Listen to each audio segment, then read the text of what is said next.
Donibane Garazitik Orreagara oinez joango gara. Irati oiana ezagutuko dugu. Donibane Garazi, Luzaide eta Orreaga herriak bizitatuko ditugu. Gaurko ibilaldi hemendik hastiko gara, Donibane Garazitik, eta izin dugu Orreagaraino. Baitugu bi bide, bat Napoleonaina, hor lepo derretik basten dena, baina horrek arazo txiki badauke. Neguen eta elurrak inta, hor ez dago pastek, eta bertzea izin zen Ibañatetik barna.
Horia utziko nuke Donibane Garazi gibelian, eta oraia abietiko gara Arnegi aldera. Arnegi, gero izin ginen Luzaide, eta gero azpitiko diti, malda polite, gaurkoan badugu malda polite, eta gain ginen Ibañetatik barnaia Orreaga aldera. Eta dauzkego, goiti biti, 21 kilometro bai. 21 kilometro dauzkego, gaurkoan.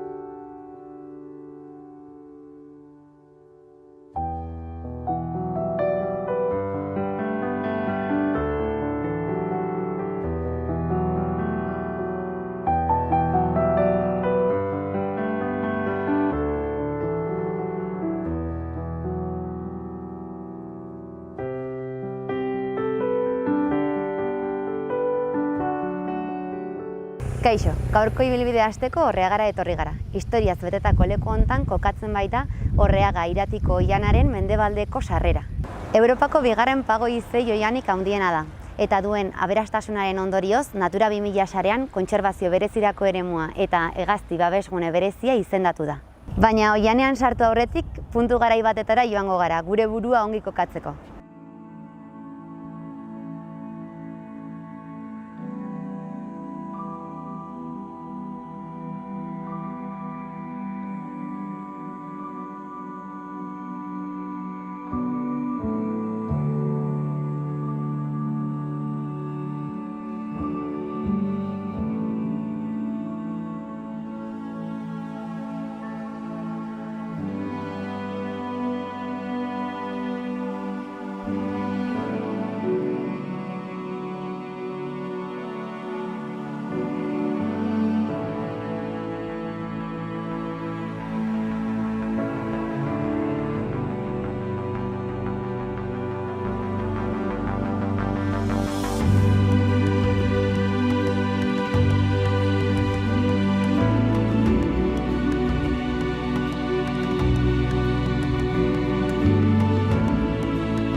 Ibainetako begiratokitik oso ongi ikusten dira iparraldeko eta hegoaldeko bailarak, eta hemendik zeharkatzen dute Doneiako bideko erromesek Orreagara iristeko. Hala ere, hau ez da gizakien pasabidea soilik. Gora begiratuz gero, milaka hegazti migratzaile aurkituko baititugu. Hauek Europa iparraldeko negu gogorrengandik ihesi klima epeletarantz doaz. Aldudeko mendilepoekin batera, Europako mendebaldeko ibilbidea egiten duten hegazti migratzaileentzat oso pasaleku garrantzitsua da. Nire bizkaran ikusten den basoa Orreaga Irati Oihanaren mendebaldeko muga da. Hemendik Abodiraino iritsiko da eta Pirinioetako ardatzaren 2 malagaletatik bera zabalduz aurkituko dugu.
Gaurko saioan, Donibane Garazi, Luzaide eta Orreaga ezagutuko ditugu.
12. mende hasieran, Santxo Haundia, Iruñako erregeak, Donibane Garazi sortu zuen. Gero, Santxo Azkarrak, hiri bezala izendatu zuen. Urtean zehar, 60.000 erromes gurutzatzen dute herri hau, hiri hau, Doneiako bidea jarraituz.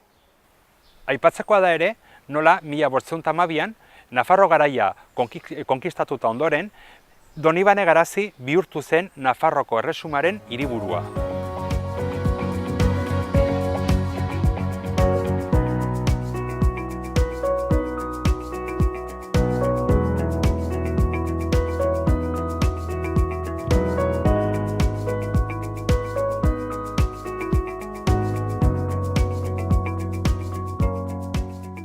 Hementxe gaude, Donibane Garaziko sarreran, berez hemen daukagu Harresiak eta Konpostelako atea, eta hemen dugu Frogantz, Donibane Garaziko turismo burugoko langilea eta baita bisita giatuak egiten duzu, ezta?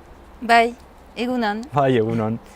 Eta, ikusi dugu herria, herri ederra da, arraspoita da, hemengo karrikak, etxeak, hemengo paisaiak, ze gauzak baditugu edo zer bisitatzen dugu hemen Donibane Garazin? Ikusten ahal dituzue gauz hainitz Donibane Garazin, Harresiak badira, Harresiak 13. mendekoak dira, bada zitadela, 17. mendekoa eraiki zuten zitadela, eta bisita gidatuak ahalko egin dituzue, astelen eta asteazkenean udan. Bada ere erronda bideska eta ibilaldia polita da han gainean joaitea. Ikusten ahal dituzie kukuleioak, talaiak eta matakanak ere. Eta baita ere karrika parte zaharra, Espainiako karrika eta zitadelako karrika biziki politak dira, etxe biziki politak dira, tipiak dira, tipiak eta handiak biak dira, armazoiekin batzuetan eta ateburu zizelkatuak badituzte, eta ikusten ahal dituzue simboloak, lauburua, ofizioak eta etxeko diabeen izena. Berez, oraindik ere, hemen ageri da zenolako garrantzi izan zuen Donibane Garazik Nafarroko erresuman, hiri bezala izendatu zuten, eta oraindik ere karriketan ikusten ditugu hainbat garai bateko eta gaur egungo komertzioak eta bar. Bai, komerzio hainitz badira, turismoa biziki importantea da Donibane Garazin, eta Konpostelako bidea ere importantea da. Aurten eta urte guziz 60.000 erromes ibiltzen dira, eta gehiago eta gehiago, eta mundu osotik diten dira, Europatik, Australiatik, Amerika, Japonia, mundu osotik.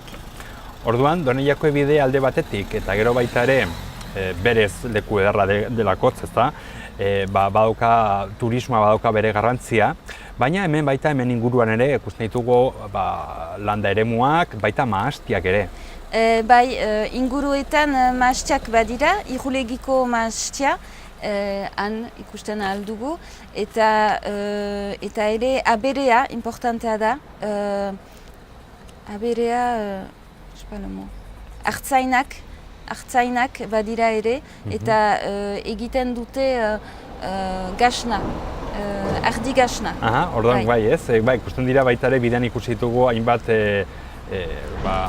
gasnategiak, baita ardandegiak ere, orduan oraindik ere, naiz eta Doneiako bideak berez jende erakarri, baita ere bere garrantzia dauka baita bertako produktuak, bertako gastronomia.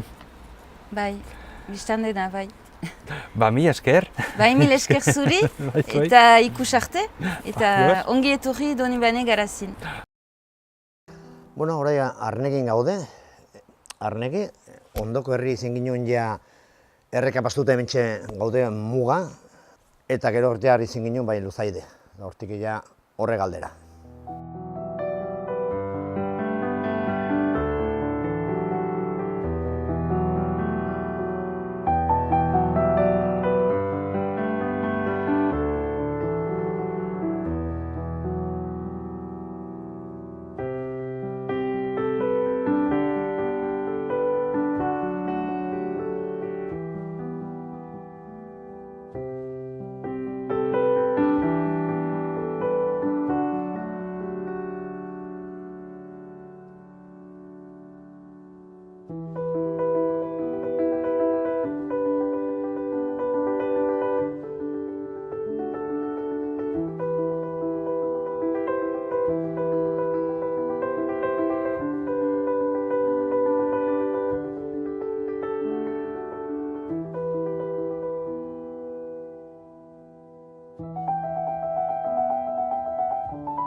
Bueno, hori Luzaiden gaude, eta izen erran bezala aukeratu dugu Luzaidetik, eta ez Lepo Ederretik. Zertaz, hor ikusi dugu eguraldi eta bizket lainoa eta badela, euria eta egotako zula, eta bueno, hortik eguraldi txarrakinte hobeta ez pasto, ez?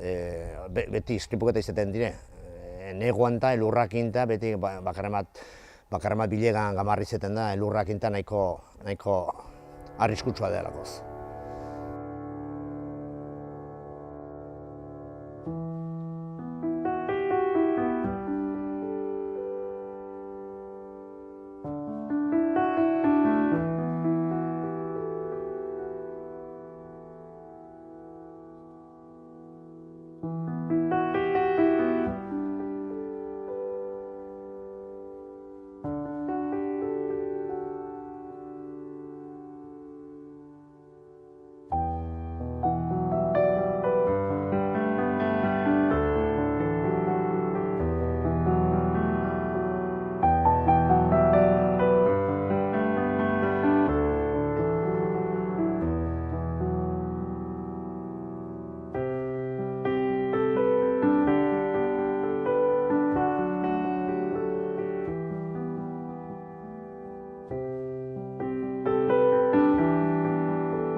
Aipatu dugun bezala, Pago Izei oianen artean Europako bigarren handiena da hau, 181 kilometro karratuko azalerarekin. Pagadiak izango dira oian masa hontan nagusi, eta hoien artean 3 mota desberdinetakoak topatuko ditugu. Kantauriko pagadi azidofiloak, Kantauriko pagadi basofiloak eta Pirineoetako pagadi azidofiloak. Azken hauek Irabiako urtegitik ekialderan zabalduko dira, Izaiekin nahasiz. Beraz, Orreagan topatuko ditugun pagadien artean Kantaurikoak izango dira ugarienak, eta hoien artean hemen ditugun azidofiloak. Oian honetan 14 guzer espezie desberdin erroldatu dira, baso naiz kobazuloetakoak, eta guzti hauen artean 12 dute interes berezia. Intsektuak jaten dituzte guzti hauek, eta ezinbestekoak dira basoko intsektu populazioa kontrolatzeko. Baso animalien artean okilgibelnabarra da aipagarriena, Iberiar penintsulako populazioaren 40% hemen bizi delako.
Donibane Garazi ikusita ondoren, Luzaidera iristen gara. Luzaide, naiz eta Pirineoetako lepoetetik iparralderan zegon, Espainia eta Frantziako erresumak, estatuak, erabakitzuten muga lepoak ez jarraitu, hau da, Ibañeta hegoalderan zaukagu, eta berez, Luzaide, Nafarro garaian kokatuta dago gaur egun.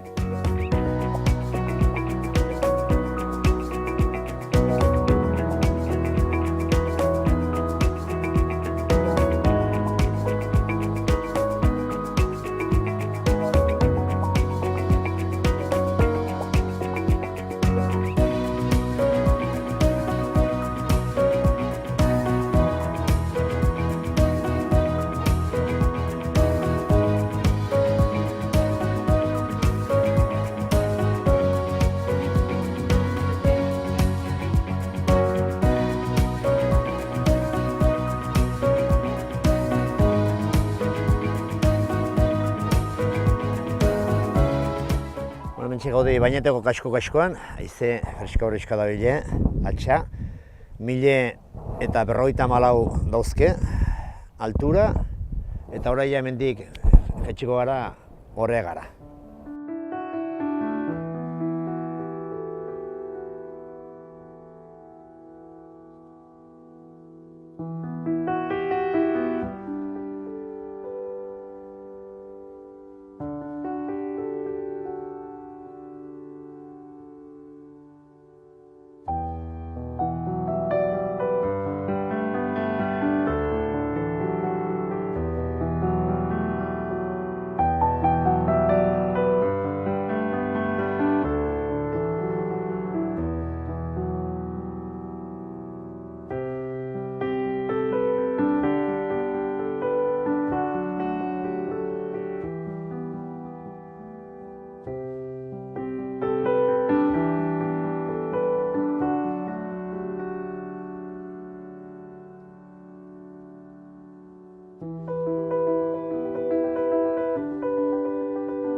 Bueno, eta hementxen, ja, akitu dugu gaurko etapa, horrean gaude, eta aldi betarte, aio.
Baso zinguratua egonik, naturbaliabideen artean zura garrantzia handia izan du mende askotan zehar. Honen ondorioz, aintzineko biztanleen aztarnak aurkituko ditugu. Hoien artean, Azpegiko megalito multzoa eta Urkuluko dorre erromatarra daude. Gaur egun ere oihangintza baliobide garrantzitsuenetarikoa da, baina basoa modu antolatuan eta aukeratuan ustiatzen da. Iritsi da Orreagako inguru honi agur esateko ordua. Baso polita hau atzean utzita, gu bagoaz. Hurrengora arte.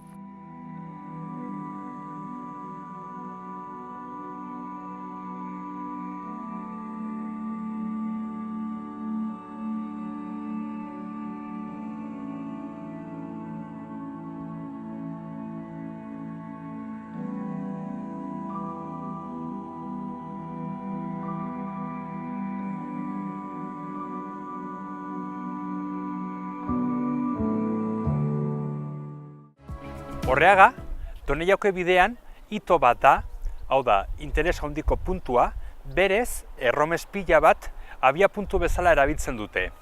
Orreagan, koindari ezberdinak eta historia lotzen dira. Alde batetik, hemen daukagu Orreagako bataila famatua, non eta Nafarrak errolan hil zuten, baita ere hemen lurperatuta dago Santxo Azkarra.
Eta hementxe Orreagan bukatzen dugu gaurko saioa.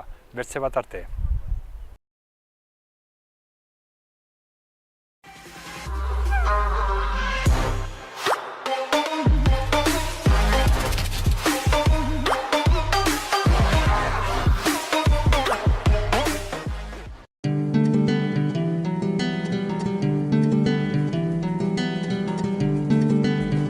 Saio hau Nafarroako Gobernuak diruz lagundu du.